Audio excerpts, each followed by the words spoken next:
ದೋಷಕ್ಕೆ ಪರಿಹಾರ ಹಣಕಾಸು ವಿಜಯಪುರ 99456000 ಸಾರ್ಥಕತೆ. ಬೈಕ್ ಸ್ಕಿಡ್ ಆಗಿ ಬಿದ್ದ ಯುವಕನ ಬ್ರೈನ್ ಡೆಡ್. ಯುವಕನ ಅಂಗಾಂಗ ದಾನ ಮಾಡಿ ಸಾವಿನಲ್ಲೂ ಸಾರ್ಥಕತೆ ಮೆರೆದ ಕುಟುಂಬ.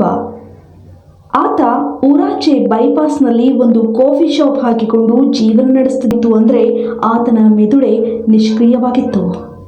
ಇನ್ನು ಆತ ಮೃತಪಟ್ಟ ಬಳಿಕ ಆತನ ದೇಹದ ಅಂಗಾಂಗಗಳನ್ನು ಸಹಿತ ದಾನ ಮಾಡಿ ಕುಟುಂಬಸ್ಥರು ಜವಾಬ್ದಾರಿಯನ್ನು ಹೊತ್ತಿದ್ದ. ಎಂದಿನಂತೆ ಫೆಬ್ರವರಿ 9ರಂದು ಬೈಕ್ ಸ್ಕಿಡ್ ಆಗಿ ಬಿದ್ದು ಬಲರಾಮನ ಗೆಳೆಯ ಸಿದ್ದು ಸ್ಥಳದಲ್ಲೇ ಸಾವನ್ನಪ್ಪಿದ್ರೆ ಬಲರಾಮನಿಗೆ ಗಂಭೀರ ಗಾಯಗಳಾಗಿತ್ತು. ಗಾಯಾಳುವನ್ನ ಹೆಚ್ಚಿನ ಸ್ಕಿಡ್ ಆಗಿ ಬಿದ್ದು ಗಾಯಗೊಂಡಿದ್ದ. ಇನ್ನು ಆತ ಹೆಲ್ಮೆಟ್ ಹಾಕಿಕೊಂಡು ಬೈಕ್ನಲ್ಲಿ ಹೋಗಿದ್ರೆ ಪ್ರಾಣಕ್ಕೆ ಯಾವುದೇ ಕುತ್ತು ಇರಲಿಲ್ಲ. ಬೈಕ್ನಿಂದ ಬಿದ್ದ ಆತ ಬದುಕುವುದೇ